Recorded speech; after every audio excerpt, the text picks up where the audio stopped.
ఆలు బైంగన్ రోస్ట్ ఈ రోజు మనం తయారు చేసుకోబోతున్నాం. మరి దీనికి కావాల్సిన పదార్థాలు ఏంటో ఫస్ట్ చూద్దాం. ఆలు బైంగన్ రోస్ట్ తయారు చేసుకోవడానికి కావలసిన పదార్థాలు: ఉడికించిన బంగాళదుంప ముక్కలు 1 కప్పు, వంకాయ ముక్కలు 1 కప్పు, తాలింపు గింజలు 1 టేబుల్ స్పూన్, ఎండుమిరపకాయలు 2, తరిగిన పచ్చిమిరపకాయలు 3, కరివేపాకు 2 రెమ్మలు, ఉప్పు కారం తగినంత, పసుపు చిటికెడు, నూనె 2 టేబుల్ స్పూన్లు, కొత్తిమీర కొద్దిగా, వేరుశనగ పలుకులు 1/2 కప్పు. సో ముందుగా తాలింపు పెట్టేసుకుందాం. ఓకే. సో ఇక్కడ వంకాయలు మనం పచ్చిగా వాడుకుంటున్నాం. ఓకే ఓకే, కట్ చేసి ఉప్పు నీళ్ళలో వేసి పెట్టేసుకున్నాం. బంగాళదుంపలు ఏంటంటే మనం చివరిగా వేసుకుంటున్నాం కాబట్టి ముందుగా ఉడికించి ముక్కలుగా చేసి పెట్టేసుకున్నాం. ఓకే, ఇక్కడ బంగాళదుంప ఉడికించి తీసుకుంటున్నాం అండ్ వంకాయలేమో పచ్చిగా తీసుకుంటాం.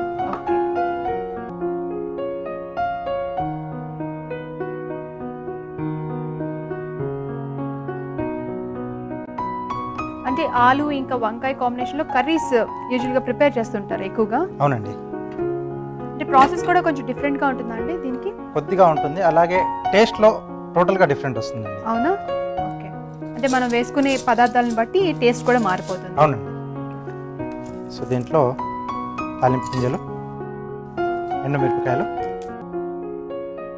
ఇంకా పచ్చిమిర్చి. ఓకే, సో పచ్చిమిర్చి కూడా ఇలా పొడవుగా కట్ చేసుకొని తీసుకోవాలా? అవునండి. దీంట్లోనే కొద్దిగా కరివేపాకు. ఓకే ఓకే అండి. సో ఇప్పుడు మనం ముందుగా కట్ చేసి నీళ్ళలో వేసి పెట్టుకున్నాం కదా వంకాయ ముక్కలు, సో ఇవి దీంట్లో వేసేసుకోవాలి. సో ఎందుకంటే పచ్చివి తీసుకుంటాం కాబట్టి అవి కూడా కొంచెం ఫ్రై అయితే కుక్ అవుతాయి కదా. అవునండి.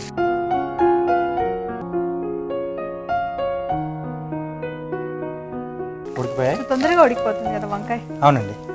సో దీంట్లో రుచికి సరిపడా ఉప్పు, అలాగే కొద్దిగా కారం. సో ఆలు అంటే బంగాళదుంప అంటే అందరూ లైక్ చేస్తారు అండ్ మెయిన్ గా వంకాయ కూడా. అవునండి. సో ఈ రెండింటి కాంబినేషన్ ఇంకా అదిరిపోతుంది రోస్ట్. ఎస్.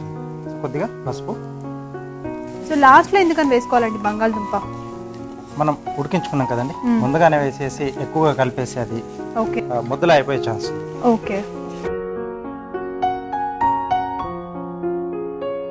ఓకే, దీంట్లో బంగాళదుంప ముక్కలు,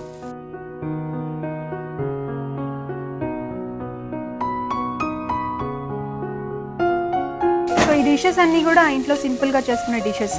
అవునండి. చక్కగా లంచ్ టైం కి లేకపోతే ఈవినింగ్ చపాతీస్ ఏమైనా చేసుకున్నప్పుడు కూడా బాగుంటుంది, చేసుకోవచ్చు. సో చివరగా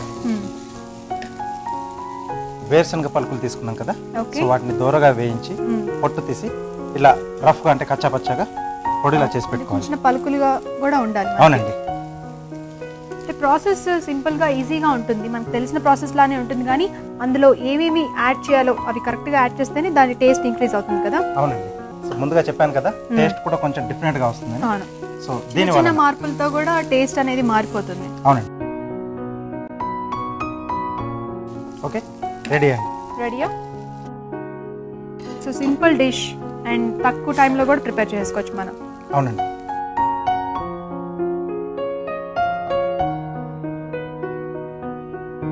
ఓకే, చివరగా కొత్తిమీర.